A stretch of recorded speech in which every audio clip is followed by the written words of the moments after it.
Hello everyone, स्वागत है आप सभी का math and magic tips YouTube channel में। फ्रेंड्स, आज की इस वीडियो सीरीज में हम आप सभी को बताने जा रहे हैं कि बिहार बोर्ड के जितने भी मैट्रिक परीक्षार्थी मैट्रिक एग्जाम 2022 में शामिल होने जा रहे हैं, उन सभी छात्र छात्राओं का संस्कृत का जो एग्ज़ाम पैटर्न रहेगा वो किस प्रकार से रहेगा, किस प्रकार से मैट्रिक एग्जाम 2022 में संस्कृत का क्वेश्चन पूछे जाएंगे, सभी सवालों का जवाब आप सभी को आज की इसी वीडियो में मिल जाएगा।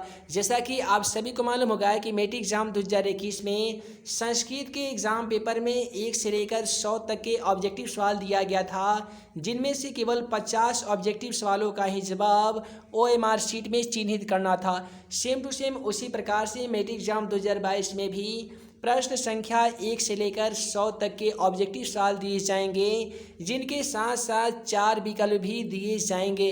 चारों विकल्पों में से केवल एक विकल्प सही होगा। आपके द्वारा चुने गए सही विकल्पों का चयन OMR शीट में करना होगा। ध्यान रहे, 100 प्रश्नों में से केवल 50 प्रश्नों का ही उत्तर आप सभी को OMR शीट में चिन्हित करना है। अब यहाँ पे सभी छात्र छात्राएं के मन में एक सवाल आने लगता है कि क्या हमें 1 से लेकर 50 तक के प्रश्नों का ही उत्तर देना है? क्या हमको 51 से लेकर 100 के बीच में जितने भी सवाल रहेंगे उन सवालों को टच नहीं करना है? अगर आप ऐसा सोच रहे हैं तो बिल्कुल आप गलत सोच रहे हैं, क्योंकि यहाँ पे साफ साफ बिहार बोर्ड के माध्यम से दिशा निर्देश के माध्यम से बता दिया जाता है कि प्रश्न संख्या 1 से लेकर 100 तक में से किसी भी 50 प्रश्नों का उत्तर आप सभी को OMR शीट में रखना पड़ता है।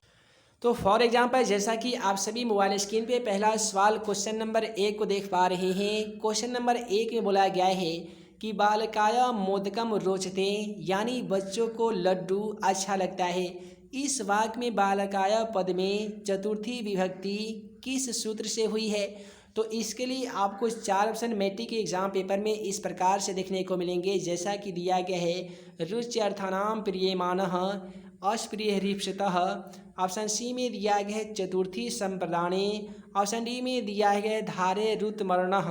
तो इस प्रकार से चारों ऑप्शनों में आप सभी को क्या लगता है इसका सही जवाब क्या हो जाएगा? चारों ऑप्शनों में आपके द्वारा चुने गए ऑप्शनों का जवाब आप वीडियो के नीचे जाकर कमेंट बॉक्स में इसका सही जवाब लिख सकते हैं। तो यहाँ तक आप जान चुके हैं कि मैट्रिक के एग्जाम पेपर में 100 सवाल ऑब्जेक्टिव रहेंगे, जिनमें से केवल आप सभी को 50 ऑब्जेक्टिव क्वेश्चन का ही जवाब देना पड़ेगा।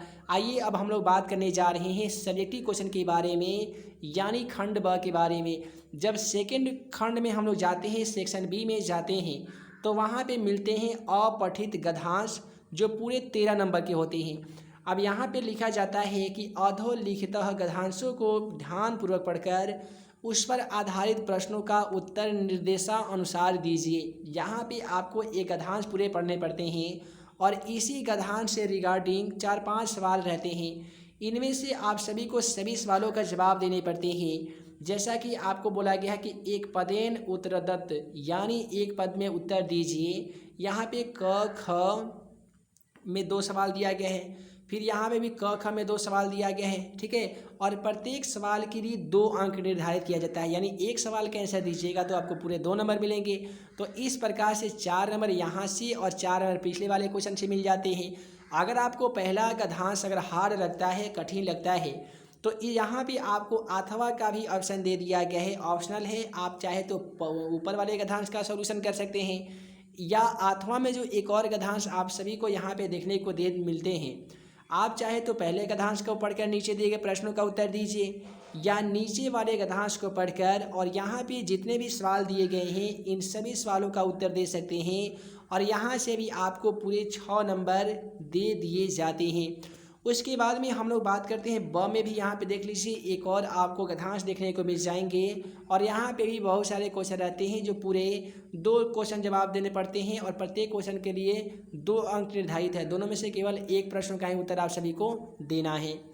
उसके बाद में यहाँ पे आइएगा तो जो गद्यांश रहता है उसमें से एक और गद्यांश मिलेगा जो अथवा में रहेगा।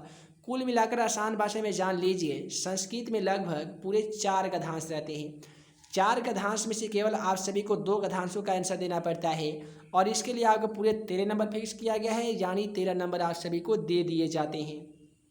उसके बाद में हम लोग बात करते हैं संस्कृते पत्र लेखनम, यानी संस्कृत में पत्र कैसे लिखें। इससे रिगार्डिंग मैट्रिक के एग्ज़ाम पेपर में पूरे 8 नंबर के सवाल पूछे जाते हैं।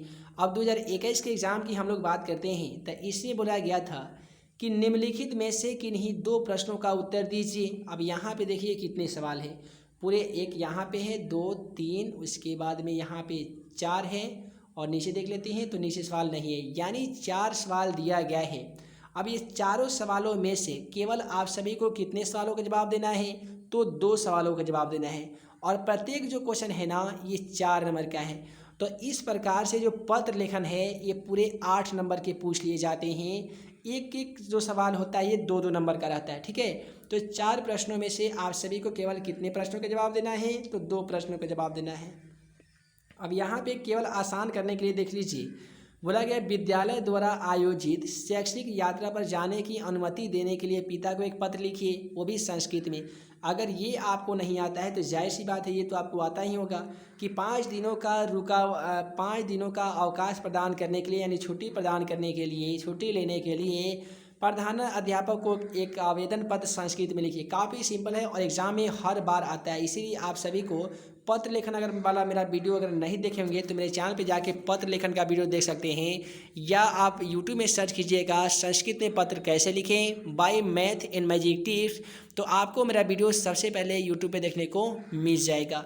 तो यहाँ से आपका एक यहाँ से सिलेक्ट कर लीजिए। उसके बाद में देखिए यहाँ पे बोला गया है कि विद्यालय में खेल प्रतियोगिता आयोजित करने हेतु प्रधानाचार्य को संस्कृत में एक पत्र लिखिए। और यहाँ पे भी आप क्या कीजिए, विद्यालय के प्रधान अध्यापक से संबंधित जो भी पत्र लेखन होता है वो काफ़ी ही सिंपल होता है। उसके बाद में यहाँ तक आप जान चुके हैं, गद्यांश से आपको पूरे 13 नंबर दे दिए गए हैं। उसके बाद में 8 नंबर आपको पत्र लेखन से मिल गए हैं। अब हम लोग बात करेंगे संस्कृते अनुच्छेद लेखनम, यानी संस्कृत में अनुच्छेद लिखिए और इसमें से पूरे 13 नंबर के सवाल पूछे जाते हैं। जो एक अनुच्छेद होता है वो 7 नंबर का होता है। अब यहाँ पे देखिए लगभग 4 क्वेश्चन दिए जाते हैं, जिनमें से केवल एक पर 7 वाक्यों में अनुच्छेद लिखना पड़ता है, यानी 7 वाक्यों में निबंध संस्कृत में लिखने पड़ते हैं। पहला ऑप्शन में दिया गया है वैश्विक महामारी कोरोना, यानी कोरोना पे आप सभी को क्या करना है, तो दोस्तों इसमें करना है अनुच्छेद लिखना है। उसके बाद में है प्रिय कवि, उसके बाद में मम ग्रामा, यानी हमारा गांव मेरा गांव, महात्मा गांधी पर। देखिए यहाँ पे चारों ऑप्शनों में से आसान खोज लीजिएगा, जैसे महात्मा गांधी पे लिख दीजिए, चाहे मम ग्रामा यानी मेरा गांव पे लिख दीजिए।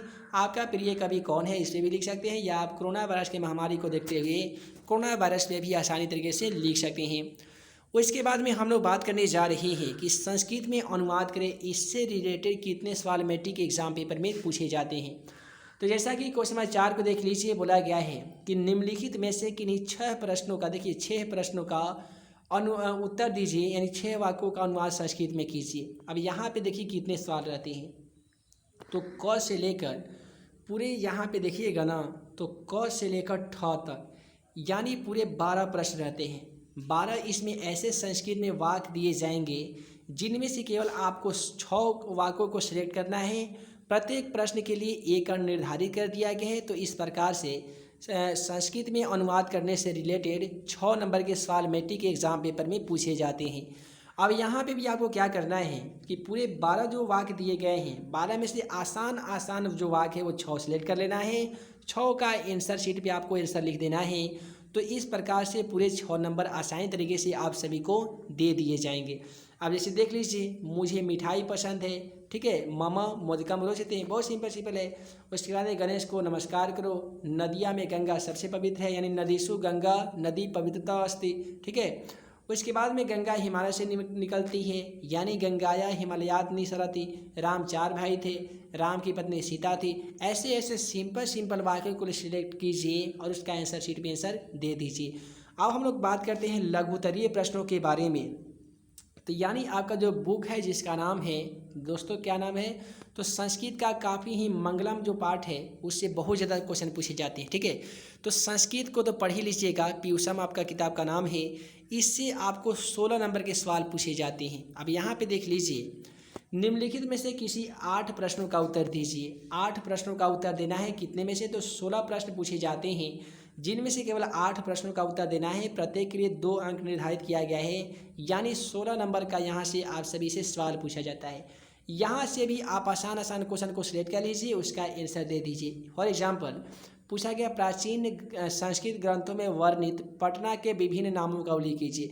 तो अगर आप मेरा पाटलिपुत्र वैभवम चैप्टर का सॉल्यूशन देखे होंगे तो उसमें हम बताए थे कि पटना का वर्णन विभिन्न नामों से किया गया, जिसमें कहीं पे पाटली ग्राम बताया गया है, कहीं पे पाटलिपुत्र बताया गया है, कहीं पे पाटल ग्राम बताया गया है। ठीक है, तो इस प्रकार से अनेक पाटलिपुत्र का नाम जो है वो अलग अलग विद्वानों की तरह अलग अलग बताई गई है। आप इसका लिख सकते हैं। अगर इसका नाम मालूम नहीं है तो बोला गया विद्वान परमात्मा के पास क्या छोड़ के जाते हैं। राजशेखर ने पटना को किस रूप में स्मरण किया गया है। आप सभी को मालूम होगा कि राजशेखर कूटनीतिम काव्य के रचनाकार वीरेश्वर राजशेखर थे और एक दामोदर गुप्त भी थे। ठीक है, तो इन लोगों के द्वारा जो राजशेखर पटना के बारे में जो अपने संस्मरण में लिखते हैं उसके बारे में आप सभी को लिख देना है। बोला गया है अलसशाला में आग क्यों लगाई गई थी। तो अलस कथा अगर आप मेरा वीडियो देखे होंगे तो उसमें बताए थे कि अलस कथा का मतलब ही होता है आलसियों की कथा। तो अलसशाला में बहुत सारे बनावटी आलसी आने के कारण अलसशाला में आलसियों की पहचान करने के लिए अलसशाला में क्या गई थी, तो आग लगाई गई थी। विषयांका की विशेषताओं का वर्णन कीजिए। संस्कृत साहित्य लेखिका के बारे से ये क्वेश्चन आया है। भारत में पाठ के आधार पर भारत के का वर्णन संक्षेप में करना है। शिक्षा संस्कार में कौन कौन से संस्कार आते हैं। मूर्ख किसे कहा गया है। तो अगर आप नीति श्लोका पढ़ेंगे तो उसमें बताया जाता है कि जिसको बिना बुलाए जो कहीं भी प्रवेश करता है, ठीक है, यानी प्रविशति अपृष्टो बहुभाषते, उसके बाद में बिना कुछ पूछे बक बक करता है। उसके बाद ये बताया जाता है कि अविश्वासते न विश्वस्ति, यानी जिस पे विश्वास करने योग्य नहीं है वह व्यक्ति उस पर ही विश्वास करता है। ऐसे व्यक्तियों को नीति श्लोका के माध्यम से अधम यानी मूर्ख कहा गया है। अगला सवाल है राम परशुराम के जीवन से हमें क्या शिक्षा मिलती है। श्यामी दयानंद सरस्वती का रात्रि जागरण का क्या प्रभाव पड़ा। अति संक्षेप में मंदाकिनी नदी का वर्णन कीजिए। राम सीता वाला जो कहानी है, किसको दान देना चाहिए, ये कर्णस्य दान वीरता पाठ से लिया गया है। वैज्ञानिक छात्रों का परिचय दीजिए। ज्ञान भारम क्रिया बिना का क्या अर्थ होता है। आप सभी को मालूम होगा ज्ञानम भारम क्रिया बिना, यानी ज्ञान जो है वो क्रिया के बिना ज्ञान भार के समान है। वेदांग कौन कौन से हैं, आप सभी को मालूम होगा 6 वेदांग है, 6 का नाम लिख दीजिए। चंद्रगुप्त मौर्य के काल में पटना की रक्षा व्यवस्था कैसी थी। तो आप सभी को पाटलिपुत्र वैभवम पाठ में पढ़ाया जाता है कि चंद्रगुप्त मौर्य के शासनकाल में पाटलिपुत्र की जो रक्षा व्यवस्था थी वो अति उत्कृष्ट थी। तो इस प्रकार से यहाँ पे दिए गए 16 प्रश्नों में से केवल आप सभी को 8 प्रश्नों का आंसर देना है। प्रत्येक प्रश्न के लिए आपको 2 अंक दे दिए जाएंगे। इस प्रकार से 16 अंकों की तैयारी आपकी यहाँ से हो जाएगी। कितने छात्र छात्राएं चाहते हैं मैट्रिक एग्जाम 2022 की बेहतर से बेहतर तैयारी करना, तो math and magic tips YouTube channel को सब्सक्राइब कर लीजिए, क्योंकि इस पर प्रत्येक दिन मैट्रिक के एग्जाम 2022 से रिगार्डिंग सभी इंपॉर्टेंट क्वेश्चन का सलूशन हमारे चैनल के द्वारा प्रोवाइड आप सभी को किया जा रहा है। तो चैनल को सब्सक्राइब करने के साथ बेल आइकन को दबा दीजिए ताकि मैट्रिक एग्जाम 2022 से रिलेटेड जितना भी वीडियो अपलोड किया जाए उसका नोटिफिकेशन आप सभी को मिल सके और आप हमारे द्वारा बनाए गए सभी वीडियो को बारी बारी से देख सकें। तो है दोस्तों, मैं मुख्यमंत्री अंसारी जल्द मिलूंगा अगले वीडियो में नए वीडियो क्वेश्चन के साथ। तब तक के लिए वीडियो देखने के लिए बहुत बहुत धन्यवाद।